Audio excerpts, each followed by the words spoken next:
What's going on, everybody? Welcome back to the 2023 edition of the Tomahawk Timeline. Yes, bringing this back after a couple years off.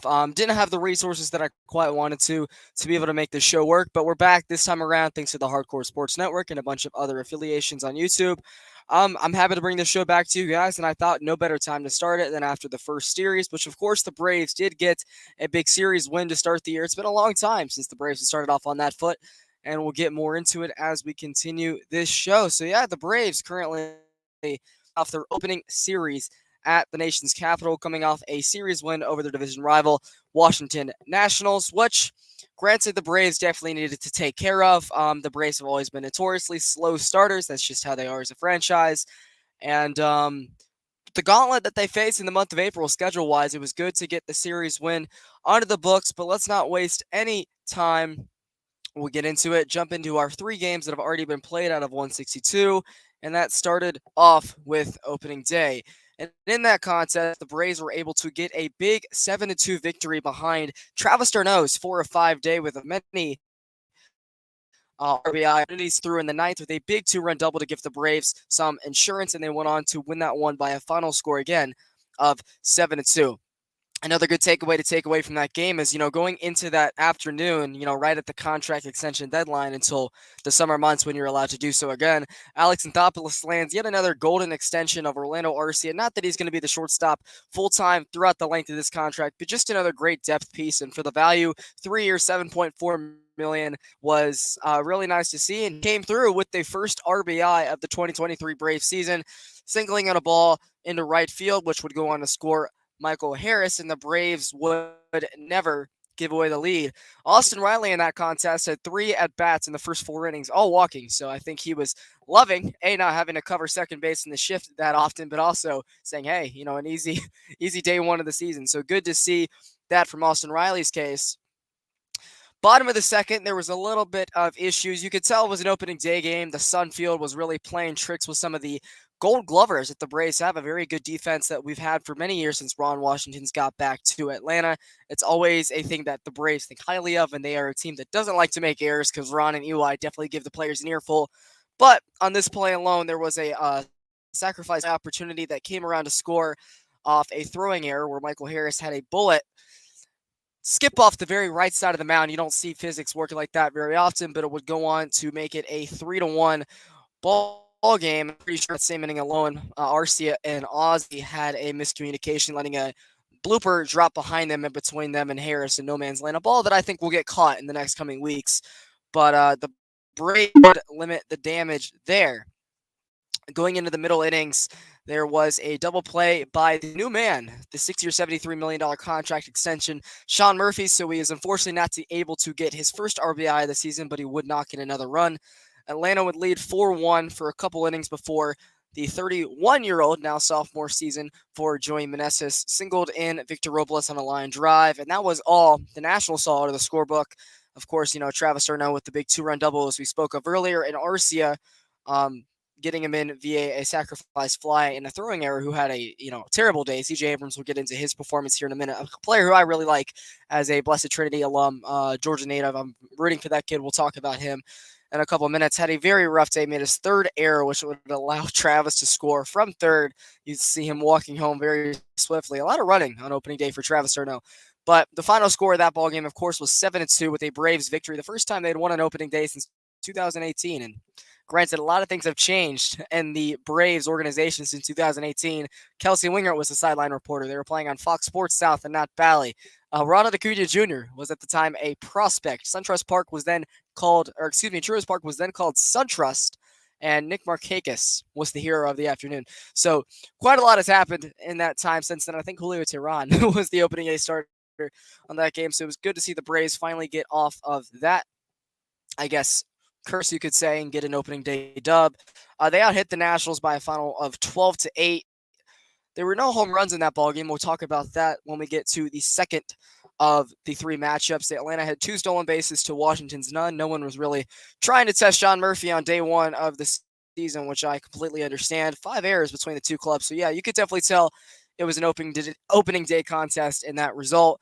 Pretty sure Patrick Corbin only went 3 innings and change over 83 pitches. The one positive I think he could take away is that he had Matt Olson looking a little foolish. He has definitely looked uncomfortable in the first series from the lefty side of the plate. It's not been that easy for Matt Olson to have success lefty earlier in the season. So we do hope for that to not be a trend. Atlanta would get an opening day 7-2 dub.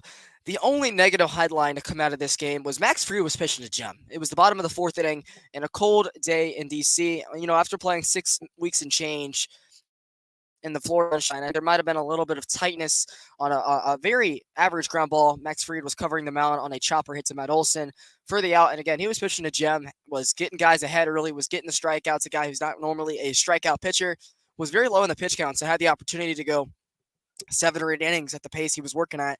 Did unfortunately have to come out of the game due to left hamstring discomfort, the Braves would label it as, and it does look like he is going to have an injury list stint here coming up in the next couple days. The Braves have up until his next start, which is scheduled to be the series finale in St. Louis. We'll talk about them at the end of the episode. And if the Braves do end up losing Max Fried for even a start or two, it makes me worry, not because of Max Fried's health. I do understand the Braves are trying to take things as slow as possible.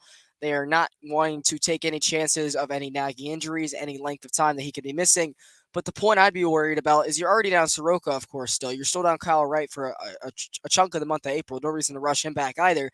But now all of a sudden you lose Max Fried and you're having to go through St. Louis, San Diego, Philadelphia, and Houston all in this month of April with Elder, Schuster, and Dodd in your rotation.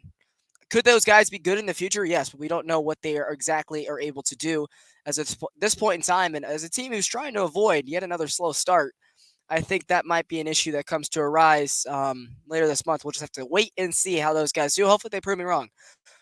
But that was all from opening day. Shout out to the bullpen, getting 5 2/3 of one-run ball. Mostly the B guys. I know Max Fried AJ Minter did go on to pitch that ninth inning because he was warm, and Atlanta did end up scoring 3 insurance runs. You had the off day afterwards. It just didn't make a lot of sense to sit him back down. But, Jesse Chavez, Lucas Leckie, Kirby Yates. We had a couple guys come in there and get a couple shutdown innings on opening day. So the Braves bullpen, which has been a lot of funds have been put into it, let's just say, by Alex Anthopoulos and Liberty Media, showed its muscle, keeping the Braves in the game and getting an opening day W after Max Fried leaving after 3 1/3. So that's all from the opening day. Let's flash forward another 48 hours and talk about what happened in day 2 of action, which was Spencer Strider versus Josiah Gray, 2 high strikeout caliber pitchers looking to put on a show.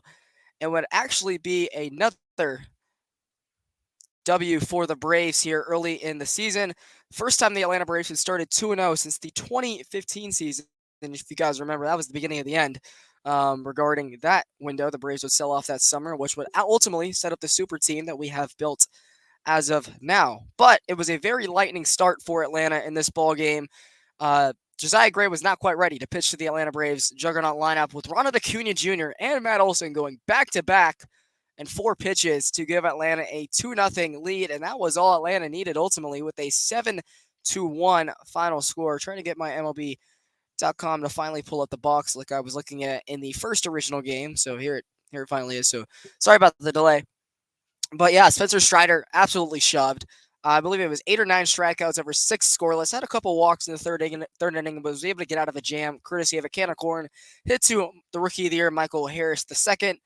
And really just another strong showing from the Braves lineup. Arcia with another 3-hit afternoon. You'd love to see that, being that we think he's ultimately going to be the starting shortstop for at least a couple months before the service time rollover for both Shoemake and Grissom, which would be around June 10th, June 11th. So you really need to see Arcia stay hot, make the picks when needed throughout these first couple months, because I have a feeling the Braves aren't going to have Grissom or Shoemake up till the month of June, especially now that you still have Adrianza, and they brought back fan favorite Charlie Clutch Culberson on a AAA invite just a couple days ago after not making the Tampa Bay Rays roster, which I'm surprised he didn't, but that's a story for maybe another episode down the line.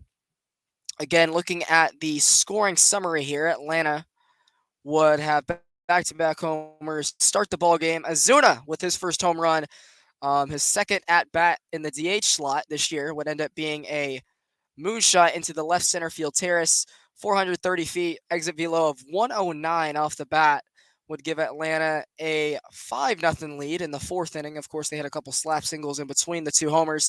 Matt Olson would ultimately have a 2-home run day in the seventh inning. He hit a ball opposite field out to left center, would clear the wall just right of the Atlanta bullpen, and would put Atlanta up 7-0. And Atlanta pitching was really just having their way after 6 scoreless from Spencer Strider. They turned it over to Nick Anderson and Lucas Letke not Lucas Letke, Joey Jimenez, to get their feet wet, get their first opportunities in a Braves uniform. 2 guys that I'm expecting to both have a great year out of the Atlanta bullpen, and they showed exactly why they made this opening day roster, putting up 2 scoreless in the 7th and the 8th, and handing the ball over to Kirby Yates, who didn't have the greatest spring, but you saw why Atlanta backloaded the contract for this year. They expected to get more out of him in this season more than last, and Kirby did end up not being able to secure the sugout. Keeper Ruiz, who I think is a very great ball player, in his own right, hit a ball down the right field line up in that third deck on the terrace, and it went 407 for a no-doubt home run. But other than that, that was all that was there for the Nationals in that afternoon. Atlanta would go on to a 2-0 start officially with a 7-1 victory, out-hitting the Nationals 11-5 in that one, out-homering their opposition of a 4-1 differential, and only leaving 3 guys on base. That is a very good sign that you are, dominating on the mound and making use of your runners in scoring position and hitting the long ball if necessary. But that is pretty much where the only positives of the series ended. Atlanta would go into Game 3 of the season with 2020 first-round pick out of Wake Forest. Of course, Strider was the second-round pick out of Clemson, and we saw what he was capable of last. They handed it to the first-rounder out of Wake Forest, Jared Schuster, the former Cape Cod legend, as they call him. Looking to make his MLB debut, the lefty would actually have a nightmare first inning, not being able to retire any of his first 6 batters that he would face. And the Nationals would jump a 4 spot on him earlier in today's ballgame, as I'm recording this on the evening of April 2nd. And that was all that was needed for the Nationals ball club today, getting a 4-1 victory over the Atlanta Braves. Jared Schuster would then settle down and be able to go 3 2/3 scoreless after the first inning. Was actually able to get the last 3 guys to be retired after not retiring a single batter through the first 6. Walked in 2 runs, so definitely some control issue. Jeff Francoeur made a great quote today saying that a lot of times when he missed in spring training, especially with the slider, he missed down. Today he was missing up in the zone, didn't get a lot of swings and misses, so he did get 2 walks to come around and score for the Nationals in that first inning, and they would jump ahead to a 4-0 lead. Travis d'Arnaud with the only run on today's scoreline for the Braves with a 2-out RBI single up the middle would bring Michael Harris around to score, or excuse me, I think it was Ronald Acuna. And that was it from the scorecard. Atlanta would go on to lose 4-1, but I will give my claps when needed to Michael Tonkin and Jesse Chavez, saving the bullpen for this upcoming St. Louis series with a 10 up, 10 down performance, 2 2/3 scoreless for Michael Tonkin and Jesse Chavez, getting a 1-2-3 8th inning as well. Good to see out of the home favorite, Jesse Chavez. And yeah, this game was actually a great one for Nationals prospect Mackenzie Gore. Him and CJ Abrams, of course, both coming over in the Juan Soto deal. Josiah Gray came over in that Max Scherzer deal. They haven't seen as much success from him yet, but Mackenzie Gore, I really do think, has the chances of being a really good pitcher in this league. And he shoved today for what it's worth. I think he went 5 2/3 of 1-run ball, only allowed 3 or 4 guys to reach, had a couple walks, but had 3 double plays in the first 4 innings, or the first 5 innings, and that was killer for the Braves. They were not able to hit at all with runners in scoring position today. Left 5 men on base, and they would actually only allow 4 hits in tonight's ball game. The Nationals would go on to win 4-1. And we'll say, while Sean Murphy has not been able to tally his first hit in the 2 games he has played so far, he did throw out, I believe it was Luis Garcia second base in a bang play. So that was really to see that we're getting our money's worth early in the season, and that was definitely fun to see after what Contreras and d'Arnaud were not able to do a lot for last summer. But that was ultimately all that was in the writing for the Braves this ball game. They would go on to lose that one 4-1. But hey, you can't win them all. I do think Atlanta needs to bounce back in this next DC series and probably take a sweep, being that you only see these guys 13 times a year and not 19. You would like to see a 10-3 and 9-4 head-to-head, record. You got to take advantage of every game when you play in a division with the Mets and the Phillies, and try to win every game you see against this club like DC. But DC was fighting; they didn't want to get swept at home to start their season. And props to them stealing a victory away from our 5-time consecutive Eastern champion Atlanta Braves. And yeah, that was not the greatest showcase of what the Braves can do. But ultimately, what comes up next is the St. Louis series, which starts tomorrow, Monday night. I believe it is Charlie Morton on the mound for the Braves in that one. Let me see if I can pull up the official pitching matchup if my MLB.com website can move any slower. And that is, of course, Monday evening. They're there Monday through Wednesday. A series that's always really well played baseball between these two historic baseball clubs. St. Louis is actually also 2-1. They lost opening day in a 10-9 rout to the Blue Jays. Honestly, a very good opening series matchup, I think. Two clubs that I think are going to be playoff contenders this year, and two birds for what it's worth. Blue Jays and the Cardinals. It is going to be Atlanta will have Charlie Morton on the mound, and the Cardinals will be throwing out their right-hander by the last name of Woodford. I wish I could pull up his first name as of right now, but I do not have access to that. And yeah, it's going to be a Chip Caray reunion. This early in the season, that's going to be fun to see. If there's anything that Bally does for him, or if he has any kind words for us, I'm sure he will. But the one thing I'm worried about in this one, I know the Cardinals' back end of the rotation has some flaws to it too, and that's the only reason people are thinking that they're not going to be able to run away with the National League Central like they did last year, being that the Cubs and the Brewers have an offense to maybe keep up with them if they face the right guy out of that rotation. The Braves' back end of the rotation doesn't look great as of right now either. I already talked about it earlier, how Max Fried might be missing a start or two, as the Braves are trying to make sure that there is no lingering issue with him throughout the course of the season. Kyle Wright is not going to be here until the end of April. You already brought in guys like Kobe Allard and Ian Anderson. Ian Anderson got shelled today in Gwinnett, so I don't know if he's going to ever be back at this rate. And of course, Kobe Allard had a great start to spring training coming over in the Jake Odorizzi deal. He ended up on the 60-day injured list after having a oblique issue himself. So all of a sudden, the Braves starting pitching depth is already getting tested. You see it now with Elder, Schuster, and Dodd on the Major League roster. I would guarantee you that Elder will probably end up making that start for Max Fried on the series finale in DC. So the Braves really need a good outing out of Charlie Morton, the veteran who is coming back. It looks like for another year. He's still enjoying what he's doing, that's for sure. I did not see a lot to believe that he is going to be a lot different from 2022 Charlie Morton in his innings in spring training. Yes, I know it's only a small sample size. You can't take a lot from it. But in the major league batters that he did see, I still see a lot of the 0-2 curveball hit by pitches. I'm still seeing the walks. I'm still seeing the home runs kill him. And that was his issue last year. He could get you through 6 innings, but he might give up 4 runs. And ultimately, he had really crazy day-night splits last year. And I think a lot of the Braves' day game issues aligned with a lot of the Ian Anderson, Jake Odorizzi, Charlie Morton starts. And that was where Atlanta maybe had a lot of their issues lie. Two birds with one stone. But this game is going to be a 7:45 ball game Eastern time. So maybe you do see a better outing out of Charlie Morton, being that it is a night game. The curveball hopefully is spinning to his liking, and hopefully there's not a lot of day gusts that are able to keep that ball in the ballpark for Charlie. And I do think the Braves probably go out and win this one. I do think they win the series 2 out of 3. I'm going to go on a limb and say that. But I don't think it's going to be a very pitcher-friendly series, if that were to make sense, being that the Cardinals are going to be pitching the back end of their weaker rotation as of this point in time. I'm sure they get Jack Flaherty back healthy. I'm sure that they're going to add guys over the deadline over the course of the season like that ball club always does. And for Atlanta, throwing out Dodd and Schuster and big opportunities against this very potent lineup. Charlie Morton, of course, has not been himself the last year or two, coming off the broken leg as he continues to age.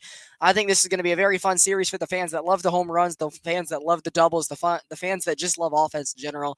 I think we're going to see some high-scoring affairs, and I do think that the Braves bounce back and avenge their August series loss last year in the Lou and get a 2 out of 3 series win and move on for the home opener where they see another stacked club in San Diego. And I'll be happy to bring it to you guys after this series concludes.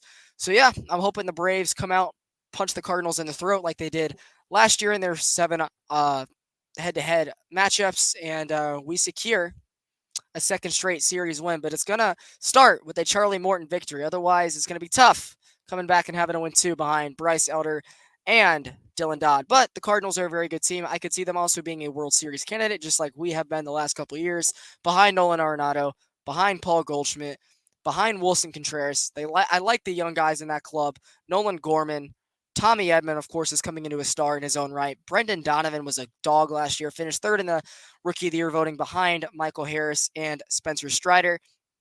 Lars Nootbaar, Tyler O'Neill, you saw what they were capable of during the World Baseball Classic. The number one prospect in baseball in a lot of people's eyes, Jordan Walker. So that club's not going anywhere, and I'm very jealous of them to be able to play in the National League Central. Their biggest components, of course, are the Brewers and the Cubs, and those clubs are 85, 86 wins on a good day if everything goes right for them in a season. So it'll be a fun matchup, that's for sure. I can't wait to bring it to you guys. I know I'll be watching just like all of you at home. And if you enjoyed this episode, the first one of the 2023 season of the Tomahawk Timeline, make sure you guys give it a like on whatever social platform you are viewing it on. I thank you guys so much for listening. And yeah, let's go Braves. Let's go bounce back. And let's continue our winning ways. Let's have a good month of April for a change. Let's not fall behind in the division like we did last year. It'll take a lot of stress off of us on a day-to-day basis over a 7-month span. That does a lot for us fans, that's for sure. But yeah, you guys have a good night. I appreciate you for listening whenever, wherever. And yeah, let's go Braves.